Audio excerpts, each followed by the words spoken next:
Shalom sahabatku.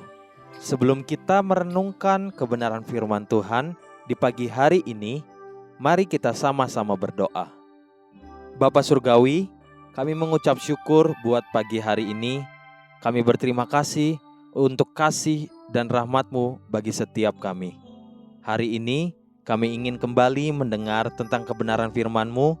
Biar kebenaran firman-Mu yang terus menuntun dan mengajar kami sepanjang hari ini. Amin.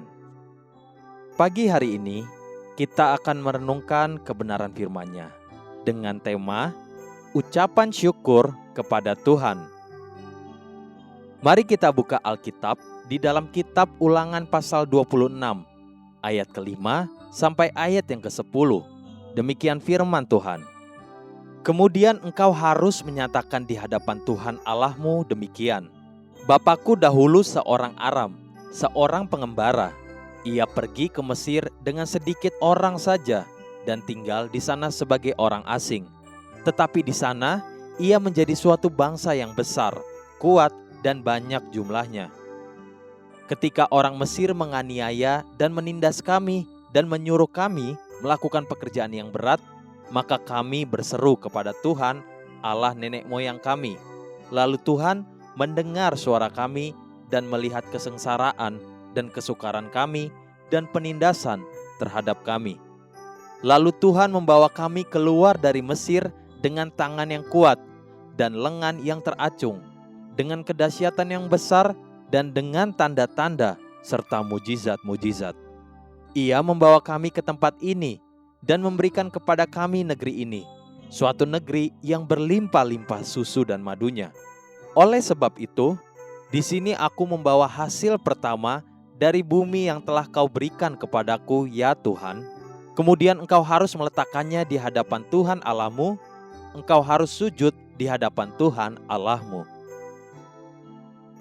Setiap bangsa di bumi memiliki waktu-waktu khusus di mana mereka akan berhenti dari kesibukannya sehari-hari dan merayakan sesuatu atau menjadikan hari-hari itu menjadi waktu perhentian dan hari libur bagi mereka.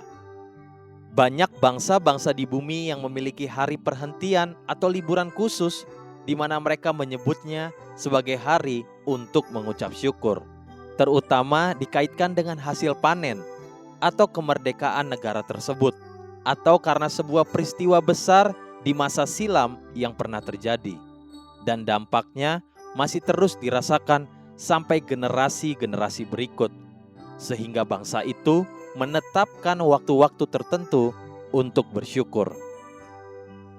Israel pun demikian.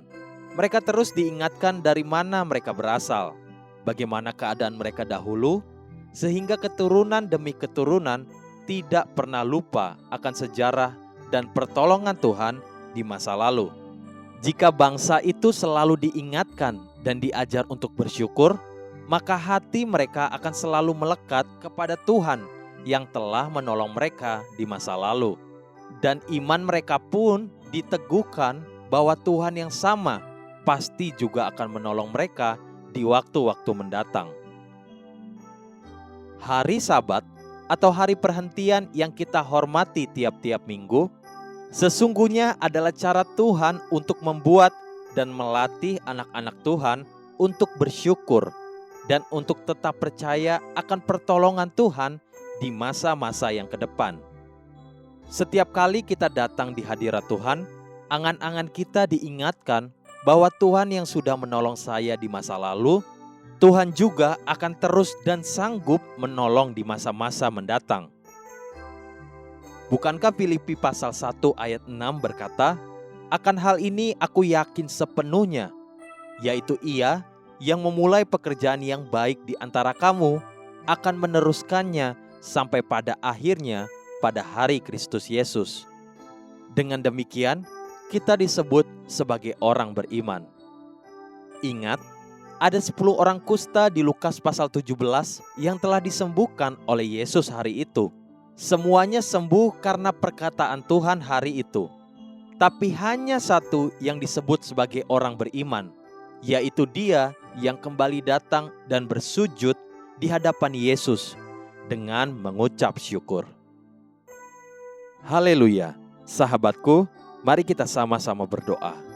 Terima kasih Bapa Surgawi, ingatkan aku terus dan senantiasa untuk bersyukur kepadamu, sebab aku ini anak-Mu. Amin. Jesus loves you and so do I.